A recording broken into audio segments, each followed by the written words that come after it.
Anda sedang menyaksikan Wacana Nasional. Hakikatnya sejarah adalah merupakan antara tiang seri negara, termasuk Malaysia. Namun apabila sejarah itu diberikan penafsiran yang berbeza-beza, ia mungkin boleh menggencatkan pembangunan negara, bahkan mengganggu keharmonian naratif agung ataupun the grand narratives bagi keberadaan Malaysia ini dapat dipacu pembangunannya. Justru, apakah mungkin penafsiran sejarah dapat dibereskan secara tuntas? Mungkin ia sesuatu yang mustahil. Namun apa yang perlu kita lakukan pada peringkat ini, sementara kita berhasrat untuk mengangkat Malaysia menjadi negara maju, dialog dan polemik berkait dengan penafsiran sejarah ini harus kita perkemaskan, harus kita galakkan. Justru Wacana Nasional pada malam ini bakal memberikan suluhan terhadap tema penafsiran sejarah. 4 panelis yang kami bawakan pada malam ini, saya perkenalkan di sebelah kanan saya adalah tidak asing lagi, merupakan Menteri Kesejahteraan Bandar Perumahan dan Kerajaan Tempatan Yang Berhormat Datuk Abdul Rahman Dahlan. Assalamualaikum Datuk. Terima kasih kerana menjemput saya. Sejarah Datuk. Sejarah. Apakah forte Datuk dalam hal ini? Saya sudah katakan tadi bahawa dalam konteks perbincangan kita malam ini mungkin saya juga ingin memberi pandangan berkenaan dengan konteks daripada negeri Sabah. Okay. Sebab di Sabah itu juga oleh kerana dinamik politik dan juga pembentukan Malaysia itu agak panas dibahaskan. Ada persepsi sejarah yang perlu ada persepsi sejarah sendiri. Jadi saya ingin memberi sumbangan pandangan mengenai aspek tersebut. Baik. Panelis yang kedua kami bawakan pada malam ini iaitu Saudara Amin Ahmad dari Institut Kajian Kepimpinan dan Pembangunan. Assalamualkum Cik Amin. Waalaikumsalam. Terima kasih. Kali keberapa kita bersama di udara? Ini kali ketiga. Kali ketiga ya. Boleh dianggap sebagai back by popular demand agaknya. Mana tahu, kita tengok apa yang berlaku nanti. Dan pastinya ya tuan-tuan, kita perlukan wewenangan, autoriti bila membincang sejarah ini. Ada wakilnya dari Persatuan Sejarah, Saudara Aruf Ishak. Assalamualaikum Cik Aruf. Waalaikumsalam. Datuk tadi meminta Cik Aruf untuk membuka lembaran perbincangan ini. Kami hanya perlu bersiap sedia saja. InsyaAllah. Kita bawakan gandingan politik pada malam ini, iaitu Saudara Zul Hazmi Sharif adalah merupakan Timbalan Pengarah Badan Mobilisasi Rakyat Dewan Pemuda Pusat PAS. Ada singkatan namanya, Badan Mobilisasi Rakyat. Badan Mobilisasi Rakyat. Itu istilah pendeknya ya. Jadi pemuda PAS juga ingin mengartikulasikan penafsiran sejarah. Terima kasih hadir pada malam ini. Ya, sama-sama kerana menjemput untuk memberi pandangan dari sudut anak muda, dari sudut pemuda tentang sejarah. Okay. Bagaimana sejarah boleh membentuk. Semua panelis kita pada malam ini semangatnya muda belaka. Ya. Menjadi isu dalam konteks kepemudaan itu. Semua panelis juga bersetuju kalau boleh kita mulakan dengan Persatuan Sejarah untuk membuka perbincangan kita pada malam ini. Kalau bercakap soal penafsiran sejarah, mungkin Persatuan Sejarah punya neracanya, punya perspektifnya, tertingkap bila melihat soal sejarah ini, dan apakah sudut-sudut sejarah yang mungkin perlu diluruskan persepsinya. Saya mulakan dengan Cik Aruf dulu. Terima kasih Saudara Munawar. Saya gembira dapat hadir pada hari ini. Tapi sebagai permulaan, elok saya nyatakan bahawa pendapat saya sebenarnya lebih kepada pendapat saya sendiri, tetapi sebagai ahli Persatuan Sejarah Malaysia. Bukan maknanya pendapat, bukan penangan rasmi Persatuan ya. Jadi kalau kita terus saja ke subjek tentang penafsiran sejarah, saya rasa masalahnya di sini ialah bahawa mudah masalah. Saya rasa ada pihak-pihak yang tidak mahu mengiktiraf sejarah ini sebagai satu ilmu yang telah mantap, yang telah lama. Okay. Dan sebaliknya mereka bentuk pula sejarahnya sebagai ilmu mengikut kehendak mereka. Selera semasa. Jadi pada saya ini punca masalahnya. Ini tidak mengherankan kepada saya kerana sejarah menarik dua sikap. Satu ialah sikap yang saya panggil sebagai sikap integratif. Maksudnya sikap yang menerima hakikat sejarah bagaimana yang diceritakan dan menerima hakikat sejarah itu berteraskan kepada masyarakat asal di sesuatu bumi. Okey. Mereka yang kedua pula ialah mereka yang bersikap rejectionist, yang menolak perkara asas ini. Perkara masyarakat yang sedia ada, perkara sejarah yang kita ketahui, dan mereka mahu mengubah segala isi dan bentuk sejarah. Dan ini ialah sikap yang ada, dan dengan sebab tidak mahu mengiktiraf sejarah sebagai ilmu, maka itu menjadi satu punca masalah kita dalam penafsiran sejarah dan menimbulkan beberapa masalah. Itu pada permulaan saya sebut begitu saja. Ya, sikap menerima dan sikap menolak, dua bentuk. Namun begitu Cik Aruf mengatakan ia merupakan sesuatu yang biasa, lumrah dan tidak perlu dibimbangi. Apakah benar pandangan saya ini? Ini saya rasa ini satu perkara yang kita harus selesaikan, bahawa kita harus menerima sejarah sebagai satu ilmu. Okey.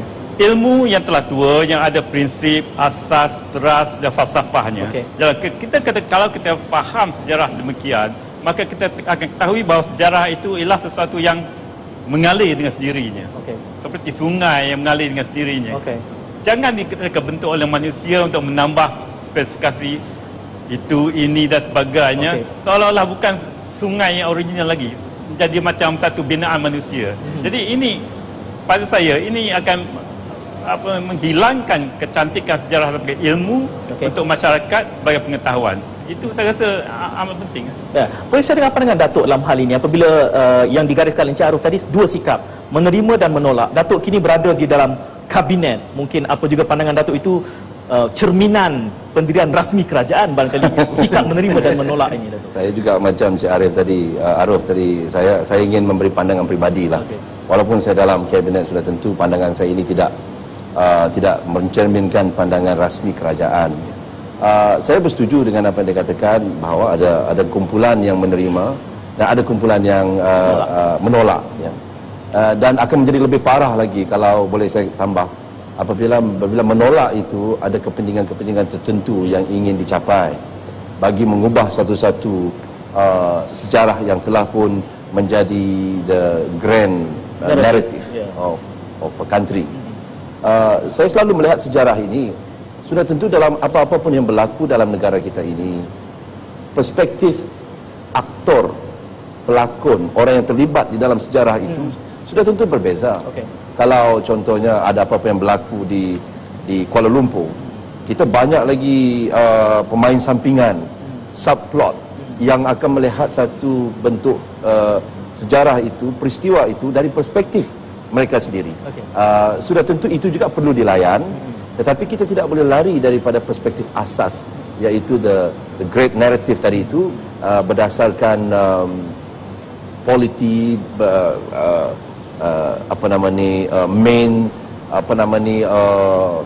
senario background lah negara kita itu. Sudah tentu yang lain itu kan ada perspektifnya sendiri. Kalau apa yang berlaku tentang katalah peristiwa Mei 13 contohnya, sudah tentu setiap kampung tu ada sendiri sejarah, persepsinya.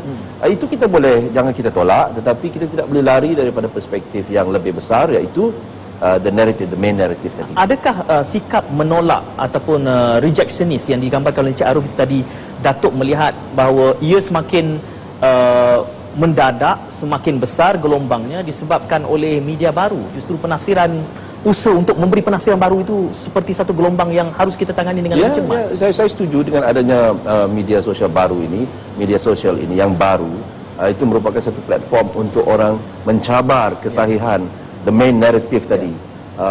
Saya bagi contoh di Sabah contohnya, sudah tentu banyak polemik yang berlaku tentang 20 perkara, tentang benda-benda yang rasanya mungkin taklah besar tetapi dekat di hati rakyat, seperti isu tentang berapa tahun dah merdeka, adakah 57 ataupun 51 tahun. Isu ini setiap tahun akan panas dan akan berterusan. Tapi pada saya mengambil langkah pandangan bahawa naratif yang subplot ini kita tidak boleh asingkan, tetapi dia sudah tentu siapa nak menulis tentang subplot ini kita alu-alukan, tetapi the main narrative itu harus dikekalkan untuk mengekalkan identiti negara kita. Boleh saya dengar pandangan pemuda PAS barangkali melihat kepada elemen penafsiran sejarah, apakah berkongsi keprihatinan yang sama bahawa sejarah Malaysia, kalau Encik Arif menganggap ianya mungkin sudah baku, ia harus diterima sebagai ilmu yang tua, tetapi ada usaha untuk memberikan penafsiran baru. Apakah Saudara Zul Hazmi bersetuju kebimbangan yang sama? Saya ada sedikit kekhilafan dengan Encik Arif tadi. Bagi saya bukan isu terima dan tolak, bukan isu reject. Isunya sekarang ni adalah memperbetulkan. Bukan, dan saya nak rujuk balik kepada tajuk wacana kita, iaitu pentafsiran semula. Bagi saya bukan tafsir. Bagi saya lebih baik, lebih cantik adalah penulisan semula sejarah. Sebab sejarah yang ada, dia bergantung kepada siapa yang memerintah. Ini yang kita tak boleh nafikan. 57 tahun merdeka, diperintah oleh Kerajaan Barisan Nasional, dan sejarahnya ditulis mengikut susur galur Barisan Nasional. Yang memperjuangkan kemerdekaan adalah UMNO. Yang lain hanya picisan. Yang begitunya, begininya. Ini ikut aliran yang dimahukan oleh kerajaan yang memerintah. Jadi digambarkan seolah-olah hanya golongan ini sahaja yang memperjuangkan kemerdekaan dan perlu berterima kasih kepada orang ini saja, sedangkan golongan-golongan lain dipinggirkan. Jadi bagi saya ini bukan tafsiran, ini perlu ditulis semula berdasarkan kepada kajian-kajian yang ada. Kan ditambah pula sekarang ni bukan masalah reject, betul? Bukan masalah reject, bukan kita tak nak terima sejarah. Sejarah adalah satu, bukan juga tidak menerima ilmu. Sejarah adalah ilmu. Sebab ilmu sejarah paling tinggi adalah Al-Quran. Dalam Al-Quran diceritakan sejarah Nabi Yusuf, sejarah Ashabul Kahfi, sejarah itu, sejarah ini, semuanya untuk memberikan pengajaran kepada kita. Tetapi sejarah manusia, peradaban manusia yang ada selepas Al-Quran ditulis mengikut apa yang dimahukan oleh penulis sejarah pada waktu itu. Dan saya ada buat sedikit kajian. Saya ada baca di sini. Ini sarjana sejarah Islam, Ibnu Khaldun. Dalam buku karya agung dia Muqaddimah. Dia mengkritik sarjana sejarah yang bagi dia ada 7 kesalahan. Dia bagi 7 kesalahan, yang mana yang pertamanya sifat partisan. Maknanya dia tulis sejarah itu dia ada kecenderungan kepada tertentu. Matlamat tertentu. Kemudian terlalu yakin dan percaya kepada sumber. Maknanya dia tidak ada buat kajian yang lebih. Kemudian kegagalan dalam memahami maksud sebenar kejadian. Sebab tu bila turunnya Al-Quran, kita nak kaji, nak tafsir Al-Quran tu, kita ada ilmu asbabun nuzul. Bagaimana kita nak tafsir Al-Quran tu, apa sebabnya ayat ini diturunkan. Kemudian kepercayaan yang salah tentang kebenaran. Kelemahan untuk meletakkan sesuatu peristiwa mengikut konteks, kecenderungan biasa untuk mendapatkan sokongan daripada orang atasan untuk mendapatkan pujian. Dia buat satu kajian untuk kepentingan tertentu, kemudian dia dapat datuk, dapat gelaran profesor, dapat apa, itu kepentingan. Kemudian yang paling penting adalah kejahilan tentang prinsip. Ini Ibnu Khaldun tulis pada tahun 1377 Masihi. Apabila disebut perlu ditulis semula, penzahirannya sebagaimana? Kerana bukankah perspektif yang berbeza itu, the alternative view itu sudah pun berada di dalam public domain, di dalam domain massa. Ia hanya perlu dipolemikkan. Kerana apakah bila disebut tadi soal perlu ditulis semula dalam bentuk sebagaimana? Apakah dijadikan kurikulum? Kerana bagi saya, apa juga pandangan yang saudara sebutkan itu sudah pun ditulis, cuma dalam konteks alternative view terhadap sejarah. Apakah saudara bersetuju? Betul, itu bila ditulis semula dalam bentuk alternatif, tidak ada satu kesepakatan dalam sejarah, dalam ilmu sejarah yang asas. Maknanya di sebelah sini ada konteks sejarahnya, di sebelah sini ada konteks sejarahnya, di mana sejarah yang sebenar. Jadi ini yang perlukan kesepakatan pakar-pakar sejarah, ahli-ahli sejarah, pakar akademik untuk bersepakat mencari kebenaran. Yang paling penting untuk kita menulis sejarah adalah kejujuran. Jujur dalam ilmu. Tidak memihak kebenaran. Menarik di situ satu frasa yang saudara Zul sebutkan bahawa sejarah yang sebenar. Justru timbulnya dua istilah ni, sama ada kita nak menafsir ataupun ingin menulis. Pandangan saudara Amin dalam hal ini? Saya ingin ulas sikit berkaitan dengan pandangan ahli-panel yang lain berkaitan dengan grand naratif dan juga persoalan mentafsir ataupun menulis sejarah. Bagi saya apa yang penting sebenarnya adalah kita memahami sejarah itu, apakah tujuan dia, apakah tujuan kita nak melihat semula sejarah. Bagi itu persoalan awal yang perlu kita bangkitkan. Kerana untuk saya sejarah ni sama macam kehidupan kita pada hari ini. Kerana kehidupan kita pada hari ini, pada masa akan datang ia akan menjadi sejarah. Di dalam kehidupan kita hari ini, bila kita mendekati mana-mana isu, sentiasa akan ada pandangan berbeza. Jadi realiti itu jugalah realiti yang sama dalam sejarah. Jadi pada zaman dulu, manusia ni mendekati cabaran zaman dia adalah dengan pelbagai perspektif. Dan daripada proses memilih apa yang berjaya dan tidak itu mungkin ada kaitan dengan apa yang saudara Zul beritahu tadi.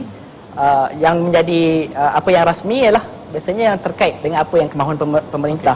Cuma persoalannya dalam negara demokrasi, kalau kita tengok di negara-negara lain yang mana berlaku transisi pemerintah lah, bertukar parti-parti pemerintah, akan ada percubaan pemerintah baru dibentuk pula. Mungkin apa yang saudara sebut juga, penulisan semula sejarah.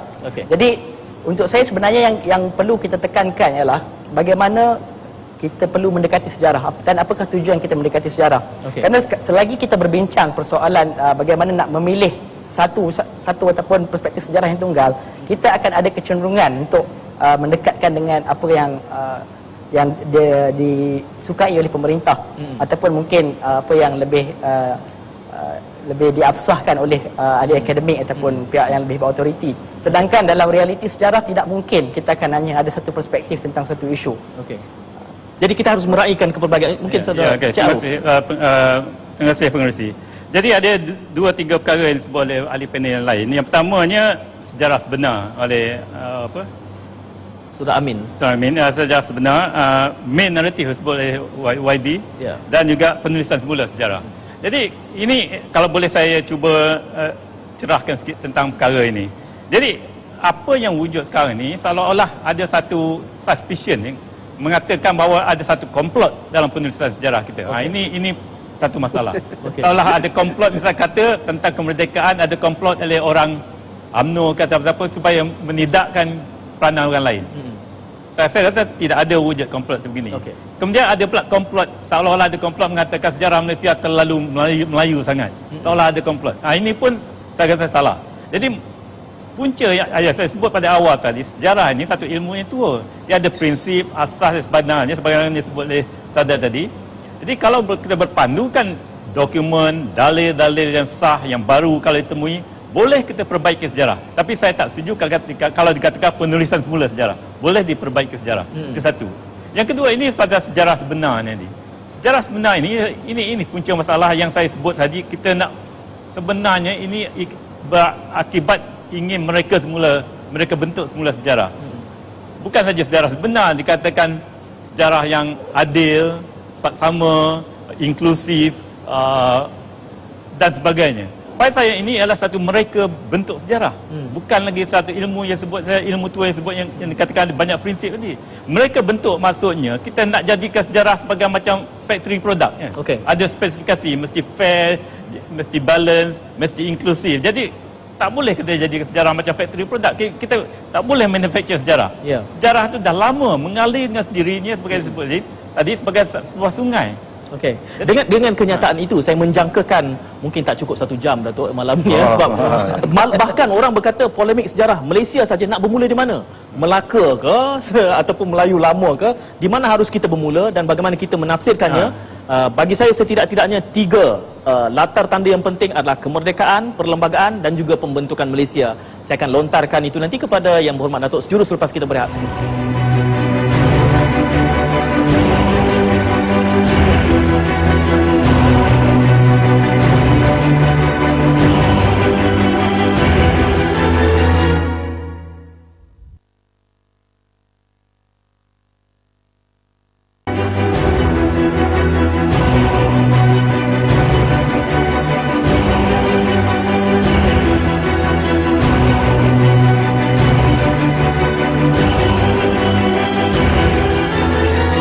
Anda sedang menyaksikan Wacana Nasional dan fokus pada malam ini adalah penafsiran sejarah. 4 panelis yang kami bawakan, Yang Berhormat Datuk Abdul Rahman Dahlan, Saudara Amin Ahmad, Saudara Arif Ishak dan Saudara Zul Hazmi Sharif. Di pusingan awal tadi kita bercakap soal penafsiran semula sejarah. Apakah wujud sejarah yang benar yang disepakati dan juga kita bercakap di mana kita harus bermula. Dan saya gantung satu soalan kepada Yang Berhormat Datuk tadi. Bercakap soal sejarah ini pun mungkin 1 jam ini tidak memadai. Di mana harus kita bermula kalau bercakap soal sejarah Malaysia saja? Apakah harus kita polemikkan kepada isu-isu ataupun insiden-insiden utama sejarah? Misalnya pembentukan negara, kemerdekaan, pembentukan Malaysia dan juga sejarah perlembagaan. Bagaimana kacamata Datuk? Saya kira tanda arasnya juga dinamik berdasarkan kepada perkara yang berlaku pada masa kita hidup dalam masyarakat yang ada sekarang ini. Contohnya sekarang ini mungkin apa yang berlaku zaman Kesultanan Melayu lama itu sudah tidak lagi begitu relevan kepada kita, hanya sebagai satu sejarah yang kita boleh hayati, tetapi tidak dalam bentuk kehidupan seharian kita, the ordinary people. Tetapi kemerdekaan kita sudah tentu, walau masih berlaku 57 tahun yang lalu, dan insiden-insiden yang berlaku selepas kemerdekaan itu masih lagi mempengaruhi masyarakat kita dari segi bentuk pentadbiran, dasar dan sebagainya, dan cara kita membawa diri. saya kira itu juga akan bukan nak kata pupus, tetapi akhirnya nanti kalau kita sudah melangkah 100 tahun 200 tahun dari sekarang, sudah tentu kemerdekaan kita 1957 itu sudah terlalu jauh untuk menjadi satu kesan ya kepada masyarakat 200 tahun dari sekarang. Jadi mungkin ada lagi perkara-perkara yang baru. Cuma saya ingin menyentuh sedikit apa yang dikatakan oleh Saudara Zul, sahabat saya tadi. Penulisan. Sebenarnya kalau dikatakan sejarah yang ada sekarang ini salah tafsiran dan sebagainya dan perlu diperbaiki, persoalannya apabila versi baru itu dibentuk, apakah itu tidak salah? Itu pun juga satu sejarah ini agak subjektif. Sebab itu saya katakan malam ini wacana nasional sudah tentu kalau kita balik ke rumah masing-masing, semua mempunyai perspektif berbeza tentang malam ini. Tetapi pada saya yang paling penting ialah perspektif Tuan Syed sebagai the main actor dalam wacana nasional. Sudah tentu RTM, sejarah RTM itu dalam bentuk wacana nasional ini memikirkan tentang program ini, itu yang menjurus kepada the main narrative tadi. Dan kita boleh membuat tafsiran sejarah itu dalam ruang lingkup yang kita buat seharian. Seperti mana yang Tuan Syed kata tadi, tidak ada seorang pun yang tidak dibenarkan melukis ataupun menulis sejarah berdasarkan perspektif mereka. Saya kira itu tidak ada masalah dalam negara kita. Yang paling penting ianya berada dalam public domain, yang seperti mana Tuan Syed kata tadi, yang mana orang boleh membaca contribution pihak-pihak yang berkepentingan di dalam pembentukan negara kita. Kita tidak boleh lari dan tidak boleh menafikan bahawa aktor-aktor yang utama di dalam perikatan dan juga Barisan Nasional adalah aktor-aktor yang telah menjadi pelakon utama di dalam kemerdekaan negara kita. Tetapi kalau nak dilihat daripada perspektif yang lain, ayo tulis buku dan kita boleh menganalisa dan juga menghayati sejarah tersebut. Tapi itu adalah subplot yang perlu kita ketengahkan. Tetapi untuk mengubah the main narrative, saya kira itu juga satu tindakan yang tidak begitu tepat. Saudara Amin, subplot. Ya, seperti yang saya katakan tadi, memang ada pelbagai pihak yang beraksi dalam sejarah dan masing-masing ada interpretasi yang berbeza. Mungkin atas faktor di zaman dulu sumber maklumat itu terbatas. Dan bagi saya, peristiwa-peristiwa penting dalam sejarah negara itu hanyalah titik-titik yang perlu kita sedar. Tapi itu tidak cukup untuk mendefinisikan segalanya. Kerana kita tengok misalnya dokumen-dokumen dari pejabat kolonial misalnya, apabila ia dibuka untuk akses kepada orang awam, berarti kita ada peluang untuk menemui fakta baru yang mungkin membantu kita untuk menilai semula pandangan-pandangan kita yang lalu. Jadi di sini yang mungkin saya berbeza lah dengan apa yang Cik Arif cakap, walaupun sejarah itu adalah satu bidang yang lama, tapi ia tidak pernah membataskan peluang untuk kita merenung semula. Dan kalau kita biasa mendengar pandangan yang mengatakan siapa yang melupakan sejarah mungkin akan dikutuk kerana mengulangi kesilapan pada masa lalu. Dalam perkataan yang lain, dalam proses kita nak cuba mewujudkan negara yang ideal ataupun kehidupan bermasyarakat yang ideal, akan ada percubaan-percubaan yang mungkin gagal dan berjaya. Sebab itu saya lebih suka dalam proses kita melihat sejarah ni, kita bertanya apakah tujuan. Adakah kita, bagi saya generasi baru dan mungkin generasi-generasi yang lebih muda daripada saya, melihat sejarah ni lebih kepada mencari apa yang kita nak capai pada masa akan datang. Kita tidak mahu mengikat diri kita pada sejarah. Kerana untuk kami, kegagalan ataupun kejayaan pada masa lalu tidak menjanjikan apa-apa untuk pada masa hadapan sekiranya kami tidak berbuat apa-apa untuk pada hari ini. Jadi untuk kami membuka versi-versi alternatif berkaitan dengan sejarah masa lalu juga mengajar kita pada masa hari ini dalam suasana demokrasi. Kita tahu bahawa memang sentiasa ada pandangan berbeza. Dan ini juga kita kena faham bagaimana wujudnya perlembagaan. Kerana perlembagaan sentiasa membuka ada keluasan, tafsiran. Kenapa? Kerana itulah realiti masyarakat. Perlembagaan itu boleh diubah. Kenapa? Kerana itulah realiti masyarakat. Apabila masyarakat mempercayai, majoriti mempercayai dan memberi kuasa kepada satu pihak, berarti ia ada peluang untuk mengubah perlembagaan dan juga tafsiran-tafsiran tentang kehidupan. Jadi bukan berarti kita menolak sepenuhnya, tetapi kita sentiasa percaya, sentiasa ada ruang berdasarkan fakta-fakta baru ataupun mungkin kata realiti-realiti baru yang mungkin sejarah fakta-fakta ataupun penafsiran masa lalu sudah lagi tidak relevan. Setidak-tidaknya Encik Zul, 3 insiden utama yang pada hemat saya secara peribadi, mungkin ada banyak lagi, tapi saya menggariskan tadi sejarah kemerdekaan, sejarah pembentukan perlembagaan, sejarah pembentukan Malaysia. Sekurang-kurangnya pada 3 insiden ini, apakah tertingkap alternatif ataupun elemen yang mungkin tidak diperkasakan pada kacamata Saudara Zul harus dimurnikan sejarah 3 insiden ini? bagi saya begini, bila saya kata penulisan semula bukan bermaksud kata kita padam sejarah yang lama, kita buat baru, tak. Kita perbaiki dengan kita tulis, memperbaiki sejarah yang ada. Terasnya dah ada. Kemerdekaan 31 Ogos 1957. Itu kita dah tahu. Semua sepakat kita merdeka. Cuma ada kalangan profesor yang kata kita tak pernah dijajah. Itu cerita lain. Itu pun penafsiran juga. Itu pun juga penafsiran. Penafsiran daripada profesor yang tersebut. Cuma saya kata kita dalam macam saudara Amin kata, kita benda berlaku dalam perjalanan seharian. Apabila kita bertemu dengan orang ini, kita akan dapat input-input yang berbeza. Daripada input-input ini, kita akan garapkan, memperkukuhkan teras yang asal. Sebabnya sejarah, kita nak tengok sejarah untuk memperbetulkan diri kita, untuk jangan buat lagi perkara-perkara yang lama. So anjakan kita untuk ke depan, untuk membina jati diri kita, kita kena tahu siapa kita. Jadi siapa yang membentuk negara, siapa yang memperjuangkan kemerdekaan, siapa yang menyatukan Borneo dan Semenanjung, pembentukan Malaysia. Ini yang kita perlu tahu. Dan dalam keadaan kita nak tahu, jangan ada penyelewengan fakta ataupun penutupan fakta yang tertentu. Contoh saya bagi mudah. Tahun ini ulang tahun yang keberapa UMNO? Ulang tahun yang keberapa UMNO? UMNO. 66, 67. 66 itu adalah penyelewengan fakta sebab UMNO yang lama telah diharamkan. Tidakkah itu juga satu bentuk penafsiran? Yes. UMNO yang lama telah diharamkan pada Februari 1988. Yang ada sekarang adalah UMNO yang baru. Jadi ini persepsi yang saya kata. Ini adalah penutupan fakta yang mengatakan UMNO yang ada sekarang ni UMNO yang dulu, sedangkan UMNO sekarang. Datuk mungkin ingin menjawab soal UMNO berapa tahun. Itu saya potong kata, kek kalau nombor berapa, Datuk? Encik Zul, kalau Encik Zul katakan kemerdekaan 1957 pun kalau dikatakan kepada orang Sabah nanti dibaling batu.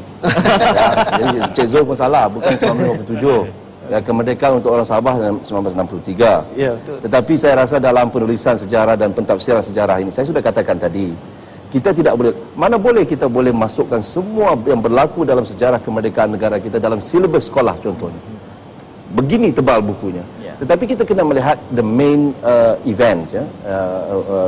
Sudah tentu kita tidak boleh menidakkan Tengku Abdul Rahman dan juga pemimpin-pemimpin lain yang betul rapat dengan Barisan Nasional Perikatan yang menjadi pemain utama. Tetapi tidak pula kita katakan bahawa yang lain-lain itu tidak memainkan peranan. Penulisan perbetulkan saya, Cik Arif, dalam silibus sejarah sekolah pun ianya bukan ditulis oleh orang politik. Ianya ditulis oleh panel-panel sejarah. Profesor-profesor sejarah yang dituduh oleh Saudara Zul mendapat datuk tadi. Tak betul lah. Bukan saya. Betul lah. Tadi kalau tulis UMNO baik Barisan Nasional dapat datuk. Ini tak berapa betul. Itu sebab yang saya katakan tadi. Ya, kita tidak boleh mahu mengubah sejarah itu berdasarkan kepentingan politik. Itu yang saya nakkan. Kalau dikatakan UMNO ni 66 itu pun salah, saya rasa polemik itu terlalu rendah untuk Cik Zul lah. Untuk dia budak-budak PAS kat Cawangan lah yang buat, bukan dekat National TV. Jadi itu asas yang saya sebut tadi, bahawa tidak ada komplot. Itu penting. Sejarah memang ditulis oleh orang profesional dalam bidang akademik. Jadi saya menyambung di sini tentang tadi main naratif Datuk Menteri sebut. Saya rasa semua ahli panel setuju bahawa naratif utama tu memang dah elok. Memang tak perlu ditulis semula. Cuma boleh diperbaiki dengan dalil dan evidence yang baru. Saya rasa ini yang penting difahami oleh semua orang di Malaysia, rakyat Malaysia. Ini benar kerana kalau ramai kita ni kabur tentang apa itu ilmu sejarah sebenarnya. Itu yang saya sebut dari awal tadi, tapi saya tak jelaskan dengan lebih meluas bahawa sejarah ni, dan saya juga berpandukan kepada Ibn Khaldun bahawa sejarah ini semua merata dunia sama. Sejarah negara mana-mana pun bahawa sejarah itu ialah civilizational narrative, bahawa pengkisahan satu tamadun. Sejarah ketamadunan. Jadi oleh pengkisahan satu tamadun, jadi naratif utama tamadun dia memang tak boleh dirubah, memang dah ada asas-asasnya dan segala fakta-faktanya. Jadi pengkisahan tamadun kita kalau di Malaysia ini, apa yang kita harus sedar bahawa Malaysia ini sebahagian dari satu habitat manusia. Yang habitat manusia ini ialah Kepulauan Melayu. Itu asas sejarah di mana-mana pun. Dia di negara Arab, habitat Arab. Itu asas sejarah dia. Dan habitat itu mempunyai bangsa pribuminya. Di Arab ke, di negara Cina pun, di Kepulauan Melayu ada masyarakat pribuminya. Jadi habitat dengan masyarakat pribumi itulah menjadi teras kepada sejarah pengkisahan tamadun. Itu bukan maksudnya sejarah kita tidak bermula dengan merdeka tahun Portugis sampai 15-11. Sejarah kita dari mula adanya tamadun kita. 5,000, 6,000 tahun dulu, walaupun tidak tertulis, sejarah itu wujud. Jadi asas sejarah, ilmu sejarah ialah pengkisahan tamadun. Itu yang saya katakan tadi, tamadun itu mengalir dengan sendirinya ribuan tahun. Jangan direka bentuk oleh manusia yang cuba dibuat sekarang. Dan ditambah spesifikasi fair, balance, inklusif dan sebagainya. Jadi kita tak mahu guna sungai, kena nak bina satu kanal pula, man-made. Jadi sejarah tak boleh jadi man-made. Jadi itu teras asas sejarah. Pengkisahan tamadun itu jelas. Kita cuma nak gali semula apa, nak tambah pengetahuan apa lagi yang boleh dicari tentang tamadun itu. Sebab tu saya kata tadi, Pengurusi, saya kata tadi asas utamanya adalah kejujuran. Kejujuran pengkisahan ke arah mana? Untuk apa sejarah itu ditulis, dibukukan ataupun kita baca, kita belajar adalah untuk kita mengimbau sejarah sebagai panduan kita untuk ke depan. Jadi kejujuran itu penting. Bagaimana perjalanan kita jujur saja. Jujur dengan apa yang berlaku. Kadang-kadang macam Saudara Amin bagi tahu tadi, pengkisahan kita sejak kita berjalan seharian adalah sejarah kita. Semalam, apa yang berlaku semalam adalah sejarah. Kadang-kadang kita sendiri pun tipu. Tulis dalam diary, oh hari ini semalam aku seronok, sedangkan tak seronok. Tapi itu kata kejujuran. Sebabnya kita nak tengok apa yang berlaku sebagai teladan untuk kita maju ke depan, supaya kita tak melakukan perkara-perkara yang dah berlalu. Dan benda yang sama dinyatakan oleh Ibn Khaldun yang saya petik tadi. Ini adalah perkara yang biasa. Perkara yang Ibn Khaldun cakap 1377 dulu, bahawa ada para penulis sejarah atau yang akan melakukan perkara-perkara yang macam tu. Bukan saya kata, itu Ibn Khaldun yang kata, saya cuma memetik. Akan ada yang macam tu. Jadi asas utamanya adalah kejujuran. Kita nak apa? Sejarah. Saya lihat Saudara Amin sangat liberal di dalam meletakkan acuan untuk kita mendekati istilah yang Saudara Amin sebutkan tadi. Soal yang ditimbulkan sini adalah kejujuran. Kalau itu merupakan inisiatif peribadi kita untuk memahami sejarah, apakah masih timbul isu kejujuran? Lantaran ia merupakan inisiatif peribadi, keinginan kita untuk memahami sejarah. Bagi saya persoalan kejujuran, jika kita merasakan kita jujur, itu tidak menjadikan secara automatik pihak lain tidak jujur. Itu bagi saya prinsip asas yang perlu ada pada orang yang jujur. Kalau kita rasa kita jujur, itu bukan bererti orang lain tidak jujur. Ya. Jadi kalau kita tengok misalnya dalam penulisan yang mungkin banyak kita sebut dalam sejarah, misalnya dalam penulisan cakatan Abdullah Munshi, jalanan dia, itu mungkin pandangan peribadi dia. Pandangan peribadi beliau tentang kehidupan masyarakat pada zaman dia. Itu tidak menjadikan ahli sejarah tidak boleh mengutip pandangan-pandangan beliau. Dan pada masa yang sama tidak menjadikan ahli-ahli sejarah perlu menerima secara mutlak pandangan-pandangan beliau. Masih terbuka pada pandangan-pandangan berbeza yang berkaitan dengan ini, kerana bukan Abdullah Munshi seorang yang hidup pada zaman tu. Maksudnya ada pihak-pihak yang lain. Sebab itu saya mungkin agak liberal dari segi penafsiran sejarah, kerana saya melihat dalam konteks kenegaraan adalah dokumen paling tinggi adalah perlembagaan. Dokumen perlembagaan itu sendiri adalah meletakkan prinsip-prinsip itu. Maksudnya terbuka kepada perubahan. Tidakkah di situ saja sudah ada penafsiran yang berpotensi menimbulkan pergeseran? Kalau bercakap soal penafsiran perlembagaan sahaja. Ya, bagi saya begini, bagi saya dalam sejarah sendiri pun memang banyak kisah-kisah pergeseran akan berlaku. Kita tidak dapat mengelak. Kalau kita nak ambil sejarah Islam pun banyak pergeseran. Jadi kadang-kadang kita ni kerana kita merasakan pergeseran itu perkara yang negatif, maka kita cuba mengelak ataupun mungkin tidak menceritakannya. Kerana kita merasakan lebih baik kita mempromosikan keamanan. Walhal bagi saya, untuk seorang ahli sejarah yang jujur dan tulen, ia hanya perlu menceritakan sebagaimana ia berlaku. Jadi terpulang kepada orang ramai bagaimana untuk melihat, meletakkan pemberat yang manakah yang perlu diutamakan. Dan sebagaimana yang saya sebut di awal tadi, apakah tujuan kita untuk melihat sejarah adalah untuk kita nak move forward, kita nak bergerak ke hadapan. Jadi apakah yang yang dirasakan penting. Dan jangan kita lupa bahawa peristiwa-peristiwa yang kita hadapi sekarang dan mungkin juga pada masa akan datang sedikit sebanyak juga telah pernah berlaku pada zaman dulu dan ada percubaan-percubaan untuk menyelesaikan berdasarkan realiti pada zaman tersebut. Tetapi pada zaman ini mungkin realitinya berbeza. Hari ini masyarakat mungkin lebih ramai terdidik oleh kerana peluang ekonomi yang lebih baik dan juga kemajuan yang lebih baik. Jadi terdidik, jadi mungkin ada pandangan berbeza dengan ayah atau ibu bapa.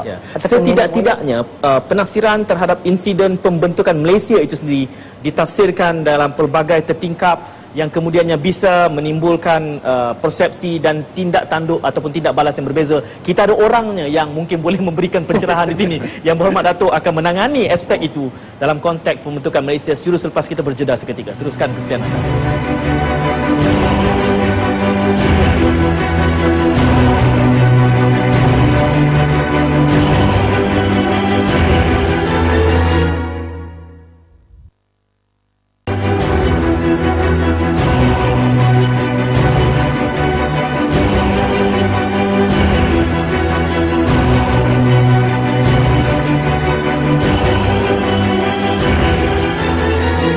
Pusingan terakhir Wacana Nasional berbicara tentang penafsiran sejarah. 4 panelis kami bawakan Yang Berhormat Datuk Abdul Rahman Dahlan, Saudara Amin, Encik Aruf dan juga Saudara Hazmi. Apa yang tidak dapat ditonton oleh di luar sana yang sedang menonton di kaca TV adalah bahawa di luar ruang udara, off the air, debat kita sama hangatnya. malah lebih nakal usikan tadi sesama kawan-kawan. Mungkin saya nak mulakan dengan soalan saya gantung kepada Datuk tadi. Pembentukan Malaysia itu sendiri pun terdapat persepsi-persepsi yang bisa menimbulkan pergeseran kalau tidak kita luruskan, kalau tidak kita murnikan. Saudara Amin sangat liberal dalam erti kata tidak mengapa, itu suatu benda yang normal. Tapi mungkin ada pencerahan yang boleh Datuk sebagai orang dari sana yang boleh membuatkan. Saya setuju. Dalam pembentukan Malaysia ni pun banyak tafsiran yang berlaku. Kalau kita tengok parti-parti politik yang begitu aktif pada zaman 60-an dan 50-an itu sudah tentu perspektifnya berbeza-beza. Tapi saya nak ubah, saya nak sentuh sedikit tentang kejujuran tadi. Sebenarnya saya setuju dengan Zul. Kejujuran itu perlu wujud. Tetapi jangan kita sugarcoatkan kejujuran itu dengan kepentingan politik. Itu yang menjadi permasalahan pada pendapat pribadi saya. Jujur, kita perlu jujur, tetapi kalau kita nak buat perubahan dalam sejarah, mengubah sejarah itu untuk kepentingan politik, itu sudah tentu tidak betul. Saya sebagai contoh, kadang-kadang ada setengah-setengah pemimpin datang ke negeri Sabah, cuba untuk memberikan tafsiran baru kepada 20 perkara contohnya. Walaupun isu 20 perkara ini adalah satu isu yang agak yang begitu dekat di hati rakyat Sabah, kerana dia melibatkan kepentingan rakyat negeri Sabah sebelum kita membentuk Malaysia. Tetapi kita juga tahu bahawa akhirnya perlembagaan itu lebih tinggi daripada 20 perkara. Sebab 20 perkara itu adalah satu condition ataupun syarat yang dibawa ke meja perundingan sebelum pembentukan Malaysia itu dibuat. Sudah tentu dalam proses perundingan di antara beberapa pihak, Singapura, Semenanjung Malaysia, Tanah Melayu, Sarawak, Sabah dan juga British pada waktu itu, sudah tentu perundingan itu akan mencapai satu ketetapan. Dan semuanya ada di situ. Semuanya membawa syarat-syarat mereka. Untuk negeri Sabah 20 perkara. Dan saya anggap kebanyakan 20 perkara itu main isunya itu sudah dimaktubkan di dalam perlembagaan. Jadi soal nak mengatakan kita ketepikan 20 perkara seperti ada pemimpin-pemimpin yang datang ke negeri Sabah untuk meraih sokongan politik, ini hanya akan memecah belahkan. Yang penting kepada saya ialah semangat 20 perkara itu sudah pun termaktub di dalam perlembagaan yang melindungi kepentingan negeri Sabah. Sudah tentu ada orang mengatakan tentang agama. Sedangkan 20 perkara itu pertamanya ialah tidak wujud agama rasmi di dalam negeri Sabah. Tetapi kita sudah jelaskan sejelas-jelasnya bahawa pada waktu itu British mengatakan bahawa kita terima syarat ini untuk 10 tahun yang pertama dalam pembentukan Malaysia. Jadi tahun 63 sehingga 1973, 10 tahun itu British kata dengan kita, kita tidak berhak untuk menentukan kepada rakyat Sabah apakah negeri Sabah perlu ada agama rasmi atau tidak, agama Islam itu sebagai agama resmi atau tidak. Maka British kata kembalilah kepada rakyat 10 tahun daripada sekarang untuk menentukan sama ada Sabah perlu agama rasmi Islam atau tidak. Dan pada tahun 1973 itu yang dilakukan oleh pemimpin-pemimpin negeri Sabah. Satu Dewan Undangan Negeri, mesyuarat Dewan Undangan Negeri dibuat, usul untuk menjadikan agama Islam itu menjadi agama rasmi negeri Sabah dibawa, dibahas dan diundi, mewakili kepentingan dan juga suara rakyat negeri Sabah, dan diputuskan majoriti dan juga bantahan tidak ada, dan diputuskan bahawa Islam itu adalah agama rasmi ataupun agama negeri Sabah. Jadi kita sudah melalui proses-proses itu. Tidak ada tanggapan bahawa mengatakan sejarah menunjukkan bahawa kita mengambil kuasa ataupun merubah kehendak orang Sabah. Itu sebenarnya yang diputuskan. Apa yang Datuk timbulkan ini pada hemat saya bukan seorang sejarawan, namun inilah yang saya anggap perlunya suatu polemik yang dinamik.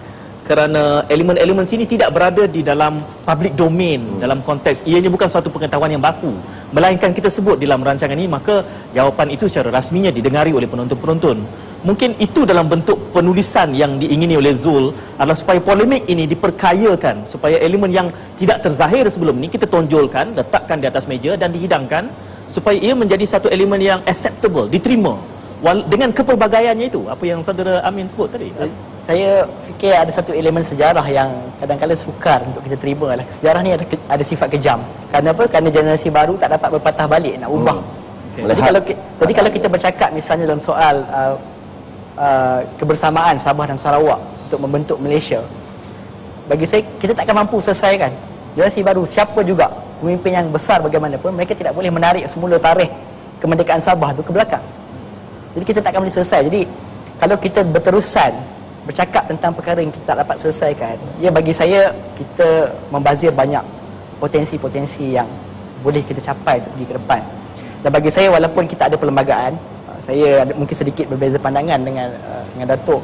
Walaupun kita ada perlembagaan yang lebih tinggi, tapi kita tidak boleh sewenang-wenangnya menganggap keprihatinan ataupun kegusaran masyarakat di Sabah itu sebagai satu perkara yang remeh dan tak boleh diberi perhatian. Kerana sebelum Sabah bersama membentuk Malaysia, diadakan satu pemungutan suara, dan kita kena akui memang ada majoriti, dan yang kita jangan lupakan bahawa ada minoriti yang tidak bersetuju.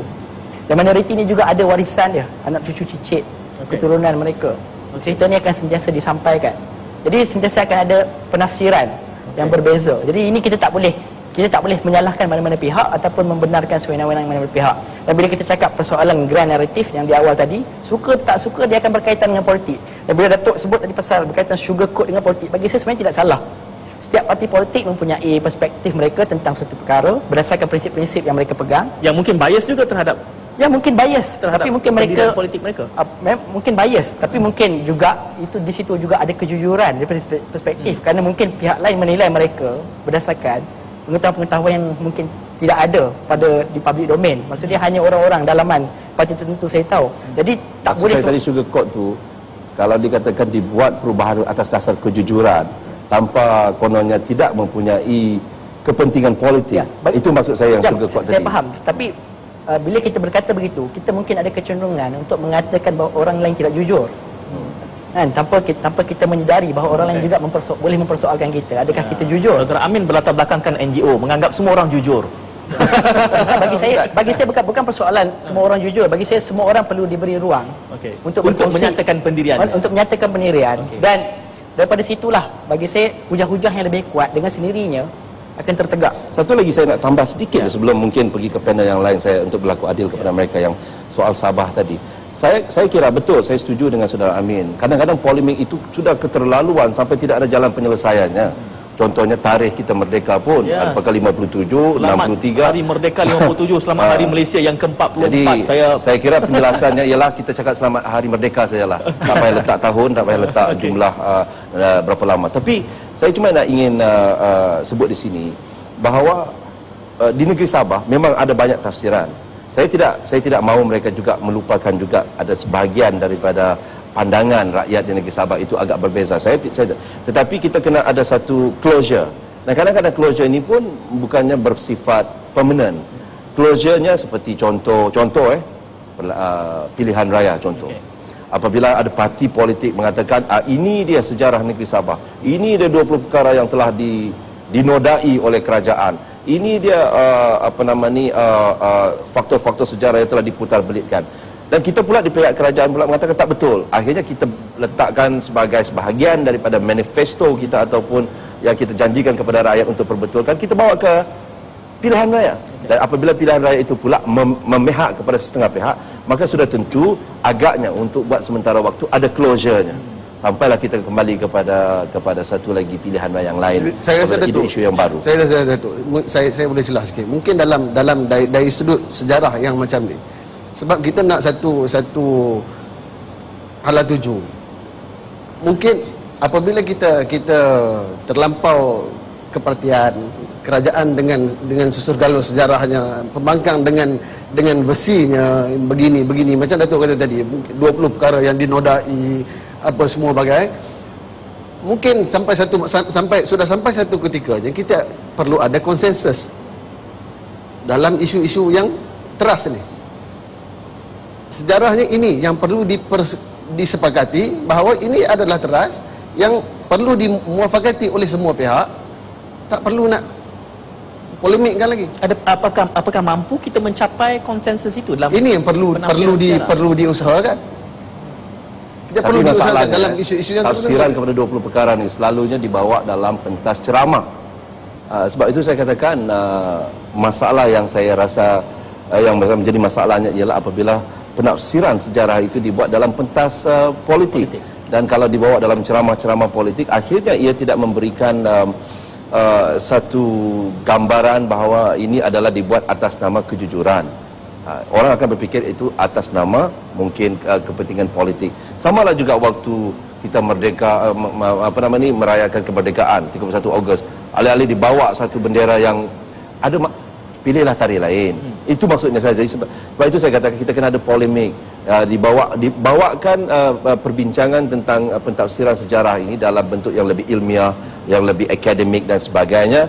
Dan saya kira sudah tiba masanya kita rampas semula, kita jangan benarkan ahli-ahli politik untuk hijack pentafsiran sejarah ini. Seperti mana yang kita buat apabila ada satu tekanan kepada kerajaan untuk menilai semula sejarah dalam sekolah, buku silibus kita. Saya kira ada satu jawatan kuasa yang dibuat dan telah dilantik oleh kerajaan, oleh Kementerian Pelajaran untuk melihat, dan tidak ada orang politik di situ, untuk melihat betul ke tidak silibus itu bersesuaian dengan naratif utama negara kita. Pernyataan ini datang daripada orang politik, sangat saya hargai.